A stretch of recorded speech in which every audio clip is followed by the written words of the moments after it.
First member writes, I had a rough afternoon with my partner, Susie, and I'm feeling empty. She attacked me, criticized me over what I thought was an innocent comment.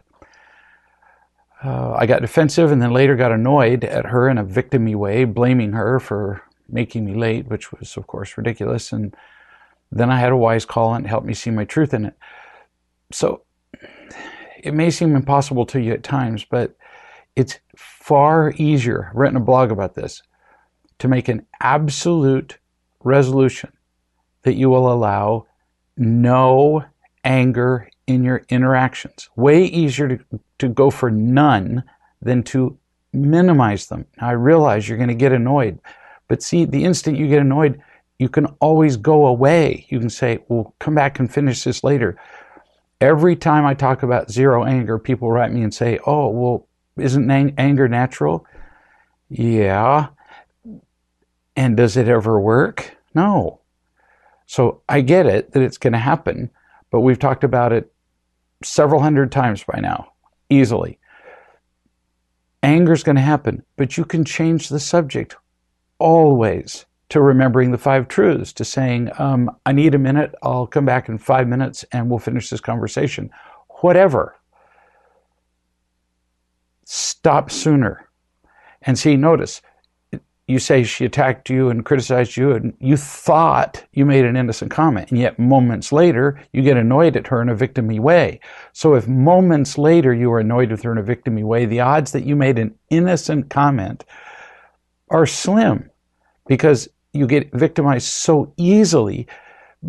People who are easily victimized really cannot make an assessment about whether they made an innocent comment. Victims can't do it, pretty much. And you spend a lot of your life feeling like a victim. Much easier to decide, I'm never going to do this anymore. So that when you feel the slightest bit victim, you're annoyed. Change the subject, go talk to somebody else, make a phone call, something. You continue. I talked with her about it and I told her that I'd gotten angry and defensive, and that if I felt more loved and peaceful generally, then I wouldn't want or need her to be a certain way in order to be happy. She asked me what she'd done that I didn't like, and I told her that that wasn't what was most important, and that whatever she'd done, the truth was that I had violated the law of choice for her, that I hadn't been accepting of her choices and I'd chosen to get angry, so I'd ruined my own happiness and drained our relationship. In short, I'd been an idiot. I consciously said as little as possible about what she'd done. Great. But notice you said as little as possible about what she'd done. The trick is to say nothing about what she's done. The minute we blame our partners, we say, well, now, I was just trying to give her some context. Our partners don't like it when we blame them, period. They don't ever like it. And when we engage in it just a little, it's like a little poison. It just doesn't work. You continue. She went quiet for a bit. See, which kind of proves what I'm talking about. If you hadn't blamed her at all, she wouldn't have gone quiet for a little bit. And then she said that she didn't feel like I was telling her the whole truth, and that she felt criticized or subtly attacked by what I'd said. So she's probably right. You keep going. So I'm left feeling like my truth wasn't good enough for her! Exclamation mark, which just proved that you were feeling victim-y throughout the entire conversation. That's what the exclamation mark is for. And my truth wasn't good enough for her. Pure victim stuff. You say it feels like she's sitting in judgment over my truth-telling, and I've been found wanting. And that's really emptied me out. Now, follow me here. You're telling me that you clearly told her you were not blaming her, and yet in all of what you've been writing to me here, you've been subtly blaming her. And then you tell me she blamed you, and the whole time you're blaming her. And then you say, and then that has emptied me out. That what? What she said. So you're blaming her again. So you say, I'm not sure what to do or say if I tell the truth as best I can, and she doesn't accept it. But see, you're not telling the truth. You're not telling the truth about you.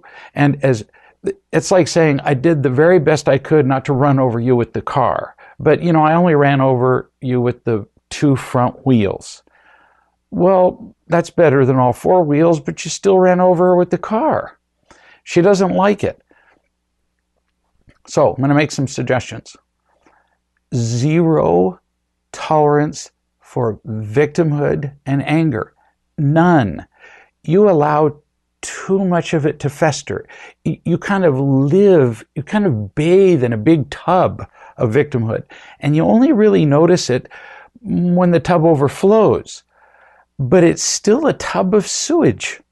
And as long as it's not overflowing, you say, well, it's no big deal. But see, every time you move your arms, you throw sewage around the room. And then you say, well, but I wasn't really being victim-y. Yes, you were. You just weren't being more victim-y than usual, which is a lot. Second recommendation, way too many words. You use too many with me. You use too many words with her. All of this would have stopped if you'd just said, hey, I was an idiot. I was angry and stupid. I love you more than any situation or thing. I was just wrong. But you didn't. You went into an explanation of the law of choice and how you weren't trying to blame her. As soon as somebody says, now, I'm not criticizing, what's the next word out of their mouth? But, and then they criticize. Now, I'm not blaming anyone. What's the next word? But, and then you blame. And I've heard you talk. I've heard you talk to me. I've heard you talk to her. That's what you do. So I'm saying be more aware.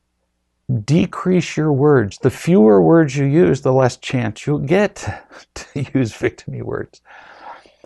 And then last, even while you're claiming that you want her to be able to choose, you're really trying to control her. Still, you talk about the law of choice, but you don't really believe it. You're trying to make her believe you when you say that you're an idiot and yet not blaming her, when really you are blaming her. She has so many experiences when you do blame her, but you want her to forget all of those, again, control her, that she'll forget all those, and suddenly believe you when you claim you're not blaming. It's pretty much an impossible thing that you're asking of her. And in this instance, to make it all the worse, you really are blaming over and over. That she doesn't believe in your sudden sainthood, for example, instead of your being understanding about her not quite trusting, that you're not attacking her. Again, for the millionth time. Of course she's suspicious of you attacking her because you do, even when you say you're not. So, relaxed. Whew. Be truthful about yourself, not her. You're very eager to tell the truth about her. And don't be in a hurry for her to change and suddenly see you differently. So I get a second email. And you say this. If I've got this straight, then it's 0 tolerance of expressing anger. But I can't help feeling angry sometimes. Yeah, we've had this discussion many times. And you only hear the parts that you like or the parts that support your victimhood. You continue. The problem is that even if I don't say anything, she can see that I'm angry. It's obvious. In fact, yesterday I deliberately said very little while I was angry, but it was oozing out of me. And I can't always get quick access to call a wise person. I suppose I could stop and send an email, but that's not as effective. You're making excuses for yourself. You're saying, well, I can't just not be angry. I didn't tell you not to be angry. I said to change the subject. And if that means changing the room you're in, then that's what it takes to change the subject. So you're making excuses, you're blaming her, you're being victim-y, and that's just in a letter to me. So if that's what you're doing with me, imagine what you're doing with her. And you can talk ahead of time about what you'll do when you both get angry. You'll stop.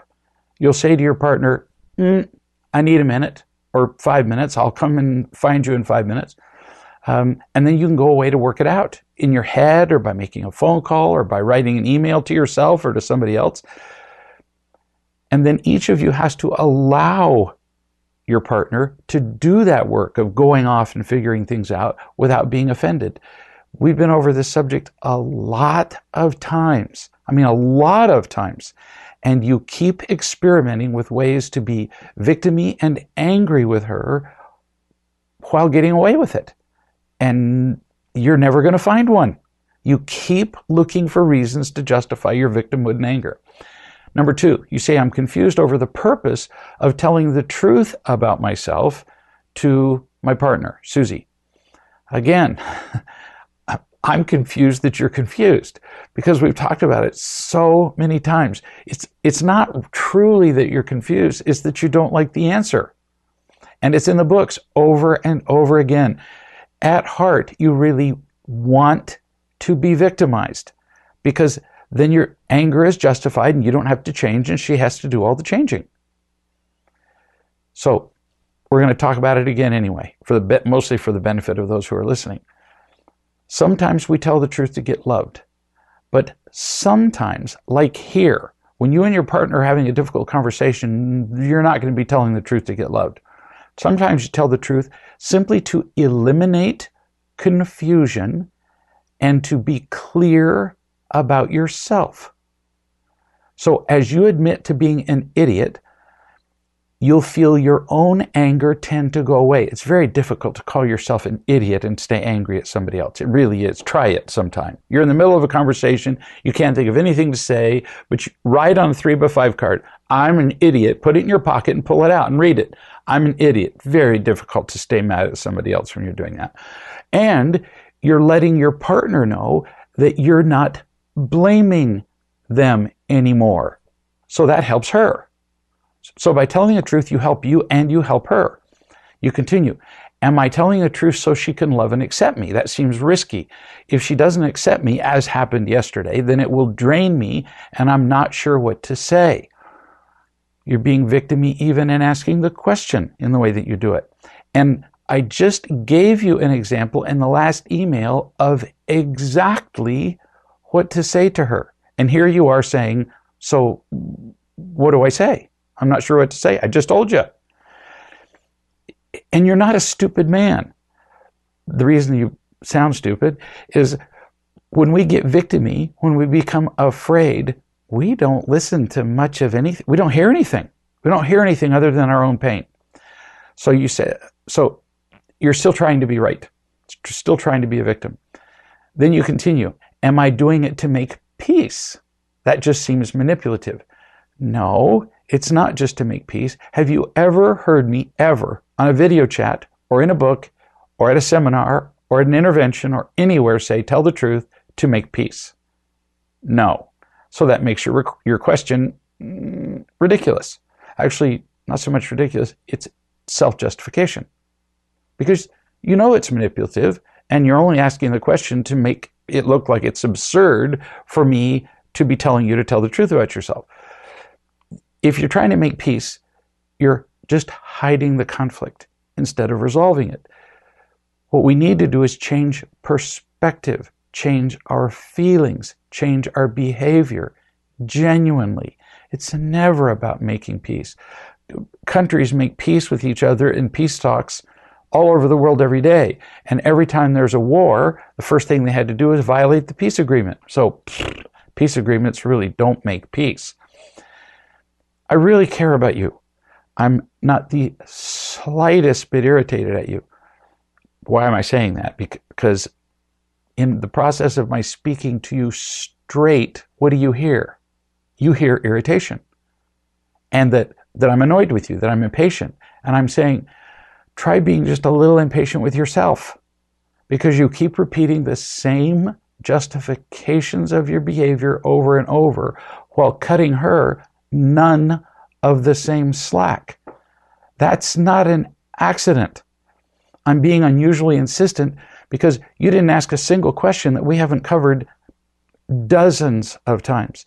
You keep hanging on to the hope, almost like a death grip, that somehow your anger will finally be justified, and then somehow you can blame her.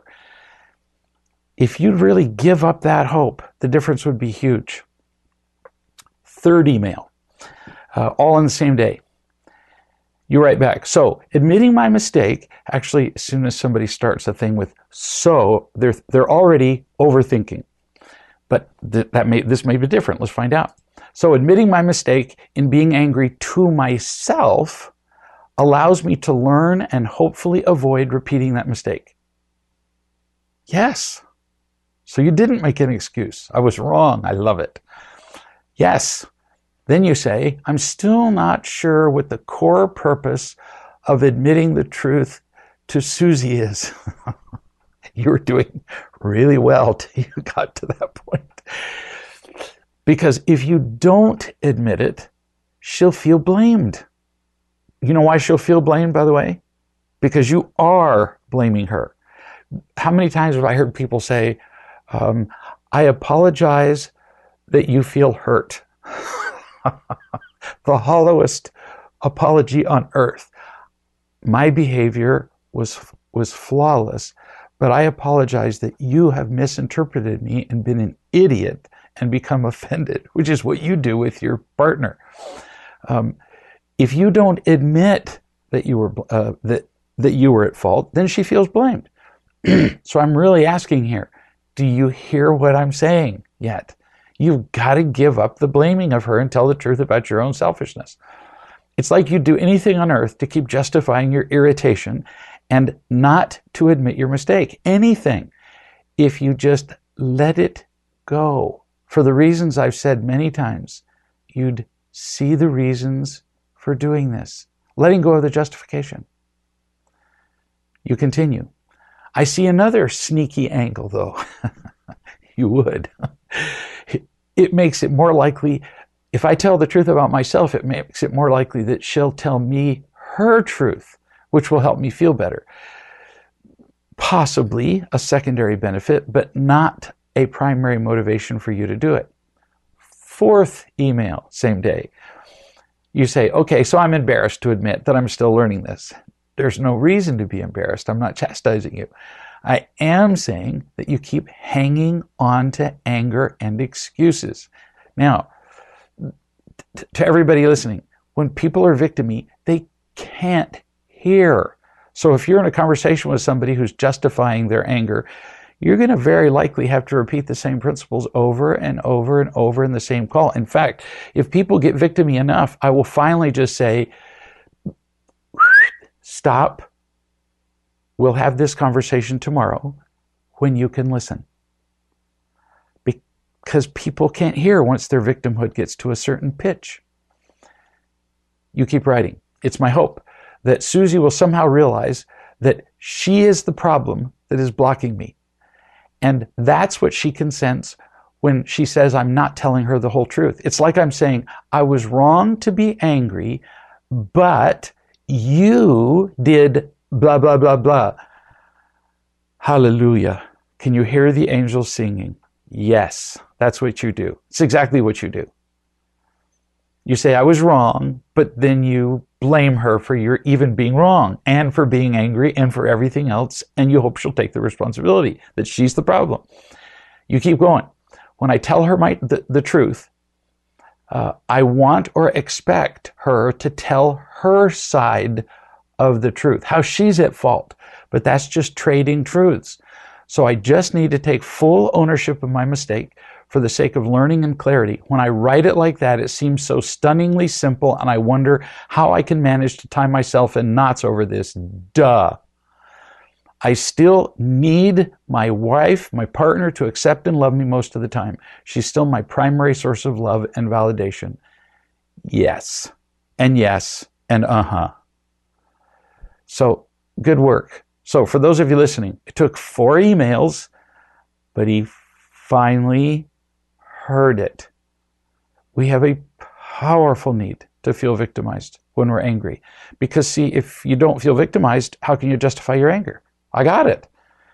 But anger never makes us happy, so we've got to get out of the justification thing. Interestingly, same day, this is the wife, this is Susie, of the guy who just wrote. Different subject. She says, I'm not very good at letting go of things. So here we have 2 people who have a real hard time letting go of things. So you can imagine how these conversations go. Yesterday, I was talking to Fred about my mother having called to tell me off and how we had a difficult conversation, and he wasn't listening. He was fiddling with his phone, and he changed the subject, and I was feeling uncared for, and I left it for a couple of hours, and then I told him how I felt when he did that. He apologized, admitted that he hadn't listened very well, and all was fine. Woo! Well, one, you're right. He doesn't listen to you very well. He does need to work on that. He has a hard time, in fact, focusing on anybody other than himself. You, the kids, people in business, he does. Second, completely separate issue. You expect often much more than he can give. And then you resent him for it, just like his blaming, which we just discussed in the previous email. You say, today there have been a couple of incidents where he didn't listen, and again, it didn't feel very nice. He brought it up himself this time and apologized. Then he told me that he's feeling kind of tired today and not sure why, and I'm not trusting that he's doing the best that he can. And I'm carrying over the pain from yesterday, which I'd told myself I had let go. This is genius of you to see. Oh, how we love to carry over the resentments of the past. We carry them around like little treasures, when in truth they are great bags of garbage that keep us from moving forward. You say finally, so many lies I'm believing, like that when I'm not listened to, I'm not worthy, that I need Fred to love me all the time, that I'm ignoring your love, that I'm ignoring God's love, which is more than enough, that Fred isn't doing the best that he can, and then I lied to myself about letting go. How do I know when I've really let something go? That's a very good question. When you never think of it, that's how you know. Especially when somebody does a similar thing in the future. If you think you've let something go and the partner with whom you've let it go never does it again, you're not going to really be sure. But if your partner does something similar again and it pops into your head, you didn't let it go. The other day, Donna and I were just sitting doing something together, and I said to her, for no particular reason, I feel pretty stupid for the times that I've treated you unlovingly. She went, I don't know what you're talking about. Yes, she was somewhat teasing, but that is letting it go. It would have been such a great opportunity for her to say, yeah, those were really hard times. And now that you've brought it up, and brought up some of those times, no, she said, I don't know what you're talking about. That's how you know. I know a man, new subject, who's been married for many years to a woman who is very, very negative about everything. This woman has negative things to say about her family, her job, her husband, her mother, her in-laws, sunrise, and everything else. Always a complaint. Now, surprisingly, she was raised by a complainer, and with a straight face, she can complain about her mother being a complainer. Amazing. So she complains about everything. Then she found real love. Once she found real love and began to really get into it, she complained that her husband wouldn't do real love with her. So he did. And he really jumped in and did it. So then she complained that he did it too much. Then she complained that he didn't go to church with her and that he had no spiritual life. So he did. He started reading the Bible. He started praying. He started pursuing a spiritual path of his own choosing. She complained that he was doing that too much. For her, everything is too much or too little. Everything is wrong. They tried reading together. She complained that they read too little. Then she complained they read too much. Then she complained it was the wrong days, and that constantly. It's as though she's determined to not be happy, just like her mother. That she's just, because she loves the victim self-righteousness and attention that come from being a victim. It's a very, very powerfully rewarding stance to take. If nobody's paying you attention because you're competent, for example, or clever, or social, or anything, all you have to do is come into a room and just go, "You're just not going to believe what my husband did." Every person in the room will listen to you talk about what your terrible, horrible, should never have been born husband did. You can command attention almost anywhere you go by acting like a victim. It's a deadly addiction to drama, to excitement, to power, and she just cannot seem to stop it. I've talked to her about it 200 times. I wish I were making that up, but I have. He finally said, "What do I do?" He said, "I can't stand to be around this black cloud, this fountain of tar, this cloud of toxic gas that fills the room. And how do I do something about it without controlling her at the same time?" So you tell her that you're going to do what I'm talking about now. You tell her ahead of time when she's not complaining, or she'll hate it because then you've added the element of surprise. Actually, she's going to complain about it either way, but I'm just trying to make it as easy as possible for you. When she's negative, you're going to tell her that she's doing it. You're simply going to say, "Susie, you're complaining." That's it. In just that tone of voice. "Susie, you're complaining." You're not going to tell her to stop complaining. You're not going to have attitude in your voice. "You're complaining." You're not going to say, "You're complaining again. You're complaining like always." Nope, just "You're complaining." Now, at that point, if you've discussed it ahead of time, she might stop complaining. Just because in many cases people have been complaining for so long, she really doesn't notice how often she does it. I've been in the room with her, in her defense, when she's been complaining and pointed it out, and she's looked me right in the eye and said, "I'm not complaining." And then I repeat back what she just said. And I say, that's the definition of complaining. I really hate it when everybody, that's called complaining. It's in the dictionary as an example. So you're just going to point out that she's doing it. If she continues, you tell her that she has a choice. This way you're not controlling her. One, she can stop complaining and you'll stay in the room with her. That's one choice. Door number two, she can continue complaining and you will simply leave the room because you prefer not to be around it. Now, you don't need to add that prefer not to be around it. You will have explained that the day before. No attitude. So you're not controlling her. She can complain all she wants to, but without you.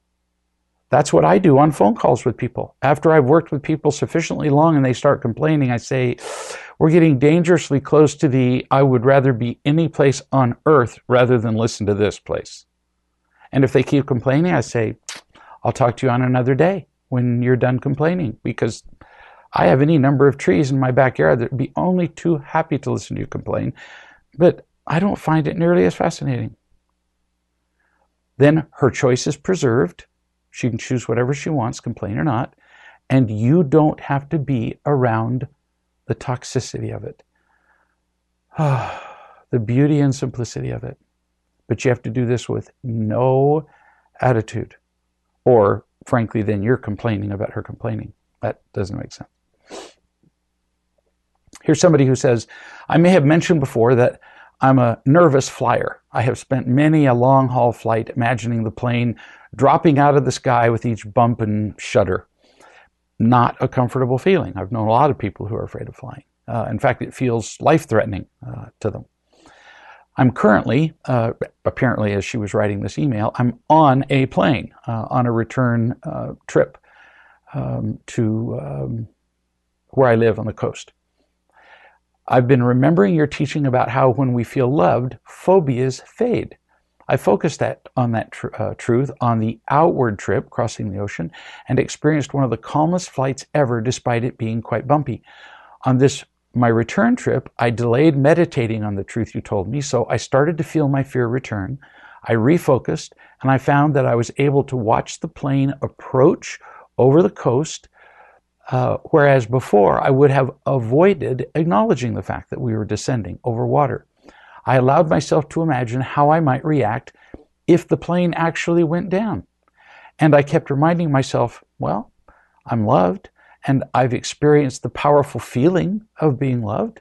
I imagined God waiting with open arms to receive me. Usually on a flight, I pray to God to save me rather than to receive me. It was calming, and the only anxiety I felt would be that I would be leaving my husband and kids behind, and how would they cope? You're feeling more peaceful, kid. Not just about flying, but I've been watching you for some time. You're just more peaceful, and it's lovely. You say, then the plane suddenly revved up its engines and started to climb. In other words, the landing was aborted, and that's an unusual event. That scares many people to death. I experienced a sharp jolt of fear, but then able to calm myself, and I felt a little uncomfortable, but calm at the same time, which doesn't seem possible, but now I know that it is. I was accepting that whatever happened, everything would be all right. Very liberating. Nice work, kid. Here's somebody who says, I just got fired from my job. I'm afraid. Of course you are. We lose our jobs. We lose our role in life. Many people identify who they are with what their job is. We lose our source of income. We lose our security. We might lose our house, might lose our car, often lose the friends that we made at work. Losing a job is a big deal, and especially if you get fired from your job, then you feel possibly even worthless because you didn't do the job well. A lot of reasons to be afraid. You say, I know that the only choice in the face of fear is faith. Oh, lovely. I'm having such a hard time holding on to that as a real feeling in my body, though. Instead, I'm feeling surges of adrenaline, which I know aren't helping me. I really get it how habitual fear can become and then overwhelm me. And then I feel ashamed in addition to the terror because I think, well, I should be more trusting. So now I feel afraid and ashamed that I'm not trusting. I keep repeating to myself what you said to me, that I have too much goodness and too much talent not to be all right in finding another job. And then I started to feel better. And it helps that I've counted my blessings, all the things that I do have, and remembering that I've been through far worse and that I have people that care about me, that I have everything I need. This, for the purpose of everybody who's listening, is trust. I talk about trust a lot, but more and more I'm giving you examples of what it looks like. Because people say, oh, I hear your definition, but I don't really know what it looks like. Can't really say that anymore because I've been giving example after example in essentially every single video chat for some time now of when people illustrate trust in real life. This is trust. I just got fired, but I have everything I need. There. That's a sentence of trusting. Boom. Not complicated. You continue. It takes so much concentration and commitment to dispel fear and worry by faith instead. Guess that's the lesson. Real love isn't just a download. It's a practice. One that takes conscious, persistent attention. Otherwise, all the habitual modes easily leap back to the helm. That's nicely said. Love is a coherent, laminar flow. For those of you who are not fluid dynamics professors, laminar flow is where all the particles or pieces of matter flow in a stream where they don't bounce around against each other. Picture a laminate of plywood. Everything's all smoothly layered on top of itself. Love is a coherent, laminar, meaning ordered flow that powers the universe. This is not a metaphor. When we live consistently with that flow, which is very real, we unite with the power of everything. That takes conscious awareness, more than effort, more of an awareness every day. If we don't consciously choose that path, we simply fall out of the flow. And then we're immediately consumed with the chaotic distractions that are only too eager to gobble us up. So it's just a matter of staying in the flow. No kidding. You continue. I'll focus instead on trust and letting go and having faith in myself, in real love, in God, in goodness. To do otherwise, allowing the, I love this phrase, the tyranny of fear to run my life, would be to jeer or make fun at the graces and just plain lazy at this point, not to mention self-destructive. High inducement. Oh, beautiful language. You could transcribe that and put it on a card. You continue. I'm taking to heart and practically applying all of what you suggested to me about how I might be getting in my own way at my job. I'm not forgetting that. And now I'm going to immerse myself in the job hunting process. Now, again, like I just said with the last listener, I think, or the last writer, I think it was.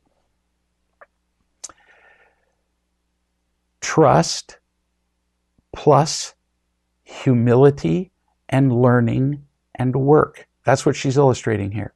Trust isn't just sitting on a curb and going, I trust that everything will be okay. No, she's trusting and she's humble and teachable and willing to learn, and then says, now I'm going to get up off the couch and go involve myself in the job hunting process. Trust alone is not enough. And in fact, simply to say you trust and sit still isn't trust. It's sufficient trust when it's enough to motivate you to act. Act or completely change your perspective or feelings. When you're genuinely trusting, something changes. And that's what she's doing here. You conclude, fear is a choice and a very bad habit. Faith is a commitment vital to survival. I feel love. I am love. I am loved. I'm going to go with that. Now, that is an attitude. And what a power accompanies that. Trusting and acting. Here's somebody who says, my partner and I have been working on a house together, painting, cleaning, laying new tiles down to get it ready for us to move in. I'm a goal-oriented person. I make long and short-term goals in my head daily. It doesn't really matter that I accomplish everything on the list that day, but having reasonable, daily, ordered goals helps my progress. It makes it easier to break a big job down into parts, smaller goals. And that's reasonable. For you, that works. You continue. Now, my partner is not like me. Jack, we'll call him. He doesn't feel the need to set goals. He knows what all the needs are, and he just sort of multitasks until everything is eventually all done. He's a viewer of landscapes rather than a planter of individual trees. That's reasonable for him. You continue.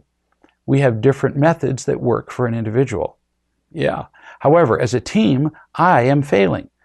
Bless your heart to say I rather than we are failing. I can't function without my goals and trying to stick to plans. I kindly asked him what he'd like to accomplish today, and he said, the whole house. I then attacked him, saying how it's unrealistic to have that goal for today because it's impossible. The tiles will take days at best. I started getting all victim-y and whiny and saying how hard it is to work with him because we're not on the same page. And I can't explain or make him understand how having goals helps me to get things done. I burst into tears and then I told him I was going to go back to bed. And since we couldn't have goals together, I was going to make it my goal today to be in a better mood. So don't follow me. And I left and went to bed. And now I'm in bed feeling totally unloved. What do I do now? How can I fix this? Obviously, the daily goals aren't going to get done either while you're in bed. You can both win. You're different people. You can both choose to blend the ways you work. He can be him, you can be you. And the two of you together can be much better than the sum of your parts. How? The technique I described to you here really doesn't matter very much. It's always about what? Loving. Always. First, you have to identify in a partnership the person who is most frightened and deal with that person. Got to get rid of fear. This is just a practical tip to everybody who's working with anybody else. If somebody in the room is afraid, got to get rid of the fear, because the fear is infectious and just ruins everything. So that's the loving thing. People can work in different ways and all be happy, but rarely does it work to work in different ways at the expense of frightening one or more people. Can't have fear. So who's the most frightened person here? You. So we got to unfrighten you. You're the one who goes crazy with your obsessive compulsion when the exact goals of the day that are written on a 3x5 card aren't accomplished in order. 1, 2, 3, 4. You need order. That's okay. You might even be a little bit OC about it. So you get to state what you need. For example, you might say, keep in mind, it's not the technique, it's the doing it fearlessly. So don't memorize these words. I'm just giving you an example of what it might look like when you're not afraid. You say, I will be working on the tiles today. Now see, this satisfies your need for a specific goal. And then you say, I need more order than you. So I'm going to work on the tiles from 8 a.m. to noon, or all day, or for 2 days, or whatever. Just make it really clear. And then you say to your partner, I know that you like doing a little of this and a little of that, but I would also like to work with you for part of the day, because you're partners and you love him and he loves you. So, Jack, is there some period of time, an hour, 10 to 11, 11 to 12, something, an hour and a half, whatever you're willing to do, that you'd be willing to work with me on the tiles, and then you can go zipping off and do cleaning or roofing or guttering or concrete or whatever. Now, you get what you want, order, following one thing. He gets to do what he wants, and your two desires intersect wherever you both agree. See how simple? But it's not a technique. It's about you both caring about the interests, needs, personality, style of the other, and making sure that fear doesn't rule an interaction. Donna and I couldn't be a whole lot different in the way that we do things, really. And we do just fine. She does things the way she does them. I do things the way I do them. And we manage to just sort of weave them together. The vertical threads in a rug are in a completely wrong direction compared to the horizontal threads, aren't they? I mean, they're 90 degrees apart. How are we going to ever make these things come together? You weave them into a rug. You intersect them. And what results is usually infinitely more useful and more decorative and prettier and functional and cooler than if you just had vertical threads or just horizontal threads. It's not about just right and wrong. Let's figure out how we can weave it together. Next person says, even though, of course, the way I do things is better than the way that Donna did. No, you don't do that. You don't do who's better. You just make it work. Here's somebody who says, I've been learning a lot about what it means to really trust. One of the experiences that helped me to understand trust and to do it was something that I heard at a retreat weekend in Rome. One of the other people who came to the weekend said this to me. I looked at my life. It was horribly unhappy, no denying it. So I made a decision. Why waste more time trying to figure out how to live a happier life with the brain that had only gotten me to unhappy so effectively all my life? No, instead, I decided to listen. I listened diligently to somebody who was happy and obviously knew how to help other people be happy. And then I did everything I was told to do everything, and exactly when and how I was told to do it. I've never looked back, and now I have a kind of happiness I would never have thought possible. Here's yet another example, this seems to be a theme today, of what trusting is. Now, it could sound like this person was giving up their free will, giving up their choice to somebody else. It could sound like that, but in the beginning, if you know absolutely nothing, how could that be a bad thing? Or if what you're doing has gotten you in the wrong direction every single time, how could that be a bad thing? The first time I went rappelling, and I'm leaning backwards over a 200-foot cliff, I completely surrendered all of my choices to the instructor. Completely. I chose to, but it was my choice. I volunteered to because I didn't wish to die. And so when he said, put the rope here, I did that. Do it there. I did that. When he said, no, not like that, that would be stupid and kill you, I listened and I did it the way he said.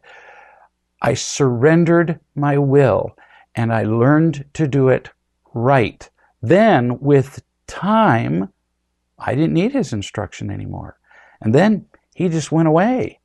And I learned to rappel in my own style with my own equipment and teach other people my style of rappelling. But in the beginning, I needed to be taught as though I were an infant. And that is not a bad thing. Set aside what you thought you knew. Trust is really listening and letting go of all that stuff you thought. If you're not happy, how could it possibly be true, what you thought you knew? Then do what you learn. Like now, like I was describing to you as I learned rappelling. Do exactly what you're told by people who know how to be happy and who know how to instruct other people to be happy. If they care about you, they're not going to want to keep controlling you. I occasionally say to people when they say, how do I do this? How do I change my life, my marriage, whatever? And I just say, for the next 30 days, do every single thing I tell you to do. If I tell you to go stand on your head in the middle of the highway, just go do it. You can ask me why later. Everybody who's done that, not a single person has regretted it, because I got no need to control you. I promise I got plenty else to do. Now, there are people who do have a need to control people, but those people are usually pretty obvious. So in the beginning, trusting is really quite a surrender, almost a submission. But if you submit to somebody who doesn't need your submission, that's usually a pretty good idea. Here's somebody who says, I was or am in a relationship for 8 months, living together for 6 months. Yes, I know. It's a big no-no to live with somebody early in a relationship. He's a computer programmer and somehow managed to maintain that and create and sell a company, all while using pot consistently since he was 14 and now he's 42. I don't use drugs. And after 6 weeks of dating, I said that I won't continue dating him if he continues to use. So he stopped for 6 weeks. But then 2 weeks after stopping, he made us dinner at his house and we had, 2 bottles of wine and he started smoking and then we had a misunderstanding and all hell broke out and he grabbed me, pinned me down, screamed in my face, restrained me over and over again, and it went on for an hour. I almost never use the word should. I mean, to the point where if somebody calls me and they say, you told me I should, I go, oh, I doubt it, because I don't use the word should. But I'm about to use it now, so you can document this. You should have left him right then, forever. Somebody who, after a couple of drinks, would pin you down and restrain you for an hour over and over again, yet there's no reason ever to be in a relationship with somebody like that, because that would always be around the horizon. What's it going to take next time? A drink and a half? 1 drink? No drinks at all? Just in a bad mood? Nope. I've seen people actually dead at the end of interactions like this. Dead. Guy just, I think I've described him before. His wife just got in the way of him as he was leaving the room, and he just moved her out of the way. This guy pinned you to the floor over and over. He just moved her out of the way. Well, he weighs 260 pounds and she weighs 98 pounds. So when he moved her, she flew through the air for 15 feet, smacked her head on the edge of a bed, and died. That's all it takes. You continue. I thought I was done then with the relationship, but I stayed. I also learned that he lied to me at the beginning, and he was having sexual conversations with his first ex-wife. I repeat, you're done. So you'd be done for the physical abuse, you'd be done for the lying about his pot using. You'd be done for him continuing to have sexual conversations with his ex-wife. You're done 3 times 3 easily. You're done 1,000,000 times. But you continue. In the last 10 days, the abuse has happened 3 times. Listen, there's no way for abuse to happen 3 times if you leave the first time. When somebody tells me they got abused once, I go, okay, then you didn't know. You got abused twice, then you're marginally retarded. You got abused 3 times, just flat out naked stupid. It happened because you stayed. You continue. I've locked myself into the bedroom and home office, but he broke down the doors to get in, both doors. He's punched holes in the wall, restrained me, shoved me, restrained me again, threatened to break my arm, and even said he'd kill me and himself. Is there a word harsher than stupid? Leave now. Right now. Like, don't finish listening to my answer on the video chat. You continue. He claims that he blacked out and doesn't remember hardly any of it. He claims it was, quote, not really him, end quote. It was the alcohol. This is a very favorite phrase, my dear, with alcoholics. I don't remember doing that, they say. And I say to them, who cares? Who cares if you remember? Either way, you did it. And you keep doing it. Whether you remember or not is irrelevant. Can you imagine a guy killing somebody every night of the week, because there are alcoholics that black out every night of the week, and then saying to the police, well, but as they're hauling him to prison, but I don't remember killing them. Oh, well then, we apologize. And taking him home? No, because he keeps doing it, and he keeps drinking, knowing that he'll do it the next time he drinks, and you choose to stay with him. This is pretty much past stupid and goes to crazy.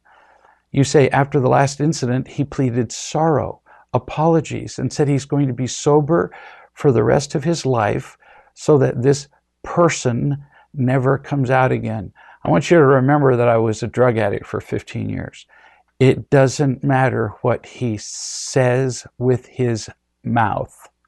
How can you tell if an addict is lying? He's moving his lips, is the joke. But actually, it should be that he's breathing, because they lie with their behavior. He can't make a meaningful promise. He can't keep it. He's already proven that. He's been smoking pot since he was 14 and he's addicted to it. Now he's 42. And you are not a rehabilitation center. So it wouldn't matter if he meant it or not. Get out. But you continue. He told me he's had anger problems his entire life. Shocking. But he said it was never anything like what he's done to me. He said he's become calmer the last few years. Well, yeah, he's probably stoned most of the time and is a better person from knowing me, and that he learns a lot from me. I've been angry. I've been unkind and said and done some things I'm not proud of in the last few days. And he told me that he wants me to give him a chance as a sober man. Darling, I've heard every physical abuser and every addict go through this almost identical sales pitch. It's all a lie. So no, no, no, and hell no. He might recover. He might get sober, but he can do that entirely on his own, without you. You're not his sponsor. You're not his counselor. His sponsor might give him a chance after he relapses, but not you, not as a potential partner. No chance in this world. You say, I stumbled across your book on my bookshelf, and then I went to your website and I'm reading the book. I told him yesterday that I was going to file a police report if, look at your language, honey. You're always giving him another chance. I'll file a police report if he doesn't move out. He's in a custody battle for his daughter. That's surprising. And that would also make things difficult for him. All I want is peace and calm in my home. So listen to me again. Get out of the house and then go down to the police department and file your complaint right now. Now, if you haven't already left, then you're already not listening to me because I told you to leave a couple of minutes ago. Now, you say, I grew up in an abusive, volatile home and I was the peacemaker in it. Yes, you are addicted to keeping the peace because it gives you a role in life. Unless you were keeping the peace, you were nobody. You were just the object of abuse, of violence, of misbehavior. So peacemaking defines you. But if you keep this up, you'll either be dead physically or emotionally, or dead emotionally and then dead physically. You got to break this. You need serious help. You are just as addicted as he is. At the very least, you need a coach. No, at the very least, you need an intervention with somebody because you have no sense of self-worth. Otherwise, you wouldn't let this guy do all this to you. Nobody who had even a shred of self-worth would allow this to happen. I can promise you Donna wouldn't let me hit her twice. I'd be a little marginal on the first time. You continue. I lost my brother to a heroin drug overdose 3 years ago, my only sibling. I'm turning 47 in April. I haven't any family here. My parents hardly speak with me, and when they found out about the abuse 2 months ago, they got angry with me and told me there's something wrong with me. Well, they're right, but they also should know because they taught you this lack of self-worth. So they're right, but they got no reason to blame you because they participated in it. Then you talk about being financially strained, and the story goes on and on and on and on for pages. So you're with an abusive, angry drunk, and he blames you for all of it. So you run away. You never make contact with this man again. You don't communicate by text or by email or phone or pigeon or dogs or neighbors. You don't communicate. You continue. I'm exhausted. My cat is keeping me going. I just want to go back to the days when I was not so insane. Darling, I love you. You've been insane from the time you were a little child. And your parents made you that way. To grow up in an abusive household where you felt like you had to be a peacemaker between adults. And now you're doing it again in a relationship that could kill you. So I love you enough to tell you that you got to get out. Don't try to work it out for 2 more seconds. No more contact. You are worth it. Now get help for you. So I recommend to you what I recommend to everybody else. Find the love you need. Trust the love that you're given. Remember the love that you're given. And then eventually you'll learn how to share it with a partner, but not for at least a year or more. If we all do this, the laws of happiness are just as guaranteed and predictable as the laws of physics, as the law of gravity. We do it, we'll be happy. I know, because I've seen it thousands and thousands of times. We don't do it, and the results just get horrifying, as the story that I just told you. Look forward to seeing you in a week. Thanks.